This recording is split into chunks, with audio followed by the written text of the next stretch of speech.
ओम शांति। 10/6/2023। बाबा कहते मीठे बच्चे, अशरीरी बनने की ड्रिल नंबर 1 ड्रिल है। इससे वायुमंडल में सन्नाटा छा जाता है। बाप का डायरेक्शन है, इसी ड्रिल का अभ्यास करो। प्रश्न है, दुनिया के अनेक विघ्नों के बीच में रहते हुए एक रस और खुशी में कौन रह सकते हैं? बाबा का उत्तर है, जो किसी भी विघ्न की परवाह नहीं करते।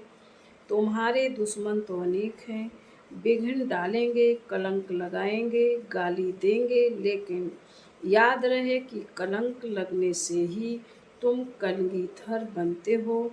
कहते हैं श्री कृष्ण ने चौथ का चंद्रमा देखा, इसलिए उस पर कलंक लगे, लेकिन अभी तुम बच्चों पर बहुत कलंक लगते हैं। अंत में तुम कहेंगे, हे भारतवासियों, देखो तुमने बहुत कलंक लगाए हैं और हम अभी कलगीधर बनते हैं। ओम शांति। बच्चों प्रति शिव बाबा का फरमान है। शिव बाबा कहते हैं, मैं ड्रिल टीचर हूँ ना। कहते हैं, अशरीरी भव, बच्चे स्वधर्म में टिक जाओ, मन मना भव मामेकम याद करो। यह तो जानते हो अब धर्म की गिलानी है। गीता में यदा यदा धर्मस्य गिलानी भक्ति भारत, यह श्लोक जन्म जन्मांतर हम गाते आए हैं। उन जब से भक्ति मार्ग शुरू हुआ, गीता का पाठ करते आए हैं, शिव बाबा की पूजा करते आए हैं। वही शिव बाबा अब कहते हैं, मामेकम याद करो। तुम पर फिर से माया का परछाया पड़ गया है। अब मैं आया हूँ माया पर जीत पहनाने के लिए, इसलिए मन मना भव, क्योंकि तुमको वापस जाना है मेरे परम धाम में। अगर श्री कृष्ण होता तो कहते मध्याजीत भव। श्री कृष्ण को कृष्णपुरी में याद करो। ज्ञान का दाता कोई कृष्ण नहीं है, वह तो है शिव। शिव की ही पूजा होती है, उनको परमात्मा कहा जाता है। तो हम आत्माओं को वहाँ जाना है, इसलिए बाबा ड्रिल सिखलाते हैं। यह है नंबर 1 ड्रिल, मन मना भव अशरीरी भव। तुम सब ब्राह्मण उनको याद करेंगे। अगर कोई शूद्र यहाँ और कोई ख्यालात में बैठा होगा तो वायुमंडल को खराब कर देगा। उस एक को जब सभी याद करेंगे तो सन्नाटा छा जाएगा। जैसे कोई मरता है तो सन्नाटा हो जाता है।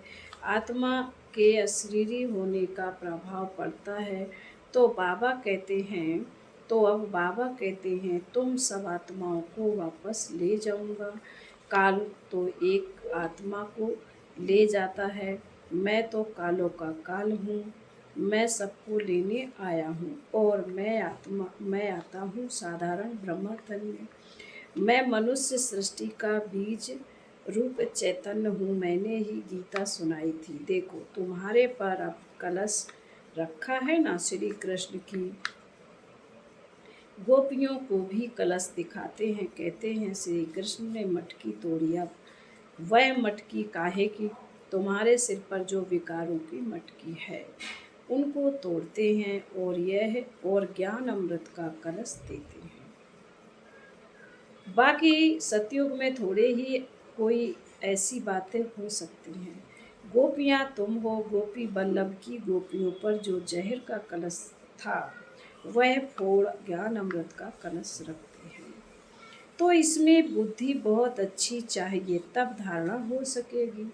गोपियों का बल्लभ बाप तो है शिव बाबा। श्री कृष्ण को बल्लभ नहीं कह सकते। लिखा है कि गोपियों को भगाया, अब बाप थोड़े ही भगाएंगे। यह तो कायदा नहीं है। बाबा समझाते हैं, जब कोई आत्मा कहे कि शिवो हम, तो बोलो एक तरफ कहते हो आत्मा यानी महान आत्मा, फिर अपने को परमात्मा अथवा शिवो हम क्यों कहते हो? महान आत्मा तो पवित्र आत्मा ठहरे, यह राज समझाना है। इसको ज्ञान का धर्म युद्ध कहा जाता है। उन्हों के पास है शास्त्रों की मत और तुम्हारे पास है श्रीमत। बाबा कहते हैं मैं आता ही तब हूँ जब राजयोग सिखलाना है। भारत के ऊपर ही यह सारा खेल है। हीरो हीरोइन का पार्ट भारतवासियों को मिला हुआ है। वास्तव में वंदे मातरम भी इन माताओं को कहा जाता है। यह लोग तो भूमि को मातरम कहते हैं। भूमि तो तत्व हैं, उनको थोड़े ही माता कहा जा सकता है। इस धरनी में रहने वाली तुम माताएं हो, तुमको वंदे मातरम कहा जाता है। वह भूमि को वंदे मातरम कहते हैं तो भूत पूजा हो गई। अभी तुम बच्चे योग बल से अपनी बादशाही लेते हो। सब मेहनत करते हैं पवित्र वन बादशाही लेने के लिए। जिस तरफ साक्षात्कार सर्व समर्थ सर्वशक्तिवान है, उनकी ही जीत होनी है। परमात्मा की महिमा बिल्कुल अलग है। वह आकर ड्रिल सिखलाते हैं कि मामेकम याद करो और सब तुमको दुख देने वाले हैं। सभी दुश्मन बन विघ्न डालते हैं। यह कोई नई बात नहीं है। हमको कोई दुनिया की परवाह थोड़े ही है। श्री कृष्ण के लिए कहते हैं चौथ का चंद्रमा देखा तब इतनी गाली खाई हैं। कलंक जिन पर लगाते हैं वही फिर कलंगीधर बनेंगे। फिर अंत में कहेंगे अरे भारतवासियों, तुमने हमें कितनी गाली दी, देखो हम यह बन रहे हैं। राज्य भाग ले रहे। लड़ाई के मैदान पर तो बहुत सहन करना पड़ता है, तो जो राज्य भाग देते हैं उन पर बलिहार जाना पड़ता है। यह शिव बाबा समझा रहे हैं। यह दादा अपने को भगवान नहीं समझते, इसलिए शिव बाबा कहते हैं बच्चे यह तुम्हारा कल्प कल्प का पार्ट है। तुम भी कहेंगे जब जब धर्म की गिलानी होती है तब बाबा आते हैं। अब बाबा आया हुआ है और हम बाबा से वर्षा ले रहे हैं। निमंत्रण पत्र में भी लौकिक बाप के हद के वर्षे और पारलौकिक बाप के वर्षे वाली पॉइंट्स बहुत अच्छी लिखी हुई है। बेहद के बाप से ही बेहद का वर्षा मिलता है। लक्ष्मी नारायण को बेहद का वर्षा किसने दिया? बाबा ने। तो यह सब समझने की बातें हैं। हमारा यह सितम सहन करने का भी पार्ट है। 21 जन्मों के लिए बादशाही मिलती है तो इसमें मेहनत करनी पड़ती है। गाया जाता सन सोज फादर, स्टूडेंट सोज टीचर्स। अब तुम्हारा रियल पार्ट है, तुम समझा सकते हो। वही हमारा बाप टीचर सतगुरु है। वही मनुष्य सृष्टि का बीज रूप रचयिता है। सब जीव आत्माओं का बाप है। उनको सर्वव्यापी कैसे कहेंगे? बाप तो ऊपर रहने वाला है। तब तो दुख में उनको याद करते। वह आते तब है जब धर्म गिलानी होती है। बाबा कहते हैं हमारी जन्मभूमि भारत के रहवासी जब दुखी होते हैं तब मुझे आना पड़ता है। परमात्मा की जन्मभूमि भारत है। यह अक्षर कोई के मुख से कभी निकलेगा नहीं। अगर सब परमात्मा हों तो सबकी जन्मभूमि भारत होगी। बाबा कहते हैं सभी प्रीसेप्टर्स को भी मैं मुक्तिधाम ले जाता हूँ। जब उन्हों को यह मालूम पड़े कि हमको मुक्ति देने वाला बाबा है, वह भारत में जन्म लेते हैं, तो भारत बहुत बड़ा भारी तीर्थ बन जाए। समझो, सभी को मालूम पड़े परंतु आ कैसे सके? सभी तो भारत में आ न सके, इतना तो अन्न नहीं है भारत में। यह सुनकर बहुत बहुत खुश होंगे कि ओहो, हमारा बाबा जो इन गुरुओं आदि को भी मुक्ति देते हैं, उनका जन्म भारत में होता है। पहचानेंगे तो नॉलेज से ना, और क्यों देखेंगे और क्या देखेंगे? ब्राह्मणों में जब किसी की सौल आती है तो उनके भी बोलने से पहचानते हैं ना। बिगर बोलने पहचान कैसे हो सकती है? बात करने से मालूम पड़ेगा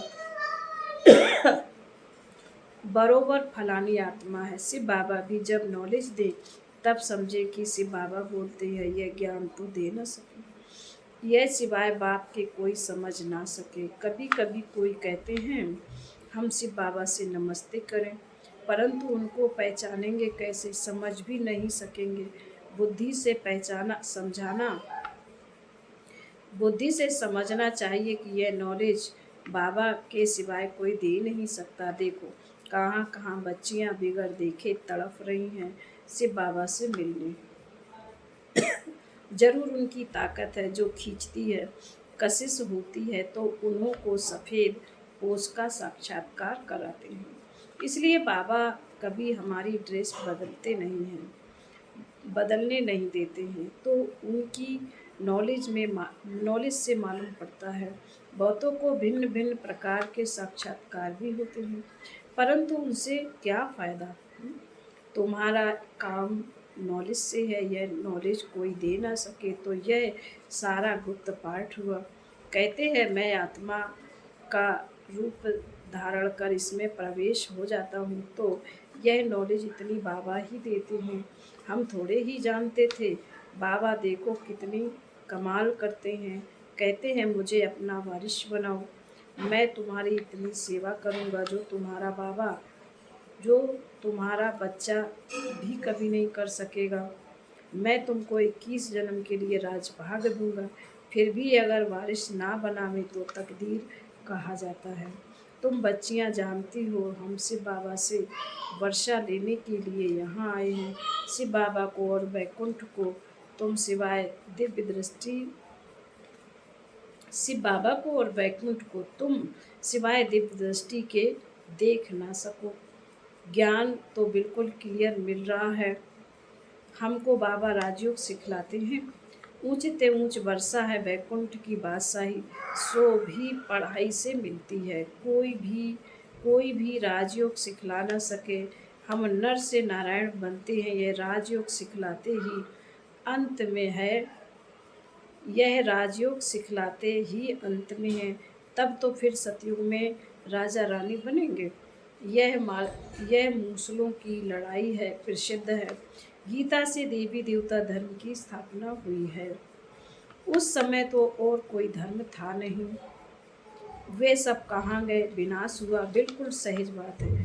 ट्रेन में तो तुम बच्चे बहुत सर्विस कर सकते हो, फिर भी प्रजा तो बन जाती है। गाड़ी का डिब्बा ही तुम्हारी प्रजा बन जाएगी। बैठकर सुनेंगे तो उनको बहुत अच्छा लगेगा।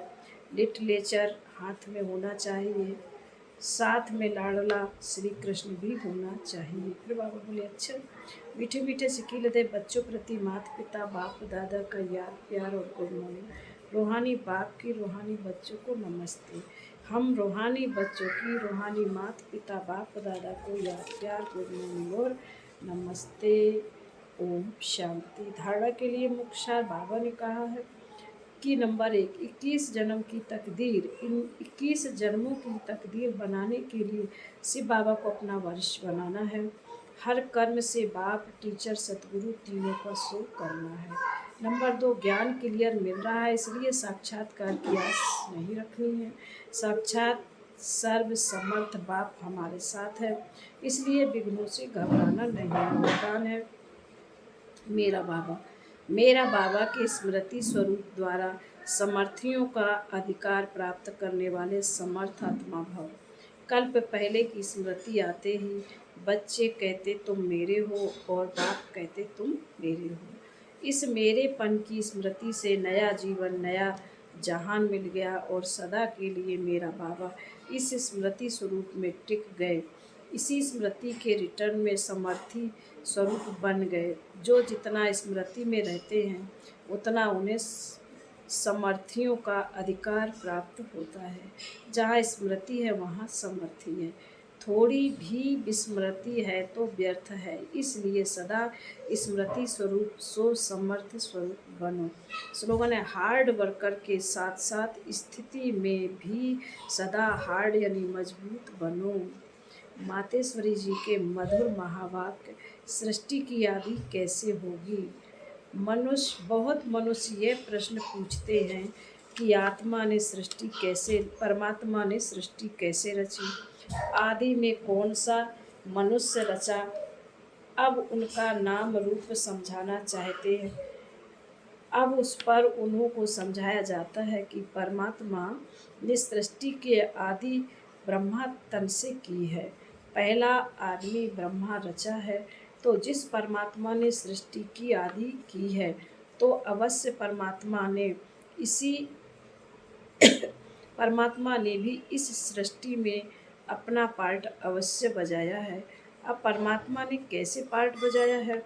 पहले तो परमात्मा ने सृष्टि को रचा, उनमें भी पहले ब्रह्मा को रचा, तो गोया पहले ब्रह्मा की पवित्र आत्मा हुई, वही जाकर श्री कृष्ण बने।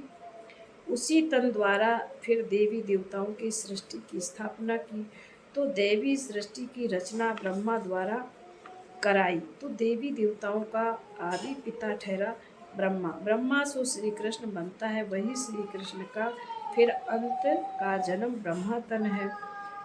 अब ऐसे ही सृष्टि का नियम चलता आता है। अब वही आत्मा सुख का पार्ट पूरा कर दुख के पार्ट में आती है, तो रजोतमो अवस्था पास कर फिर शूद्र से ब्राह्मण बनते हैं। तो हम हैं ब्रह्मा वंशी, सो शिव वंशी बच्चे ब्राह्मण।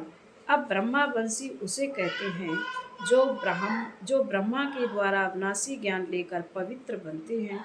तो इससे सिद्ध है कि इस सृष्टि का आदि पिता है ब्रह्मा बाबा ब्रह्मा। बाबा कहते हैं इससे सिद्ध है कि इस सृष्टि का आदि पिता है बाबा ब्रह्मा। अच्छा, ओम शांति।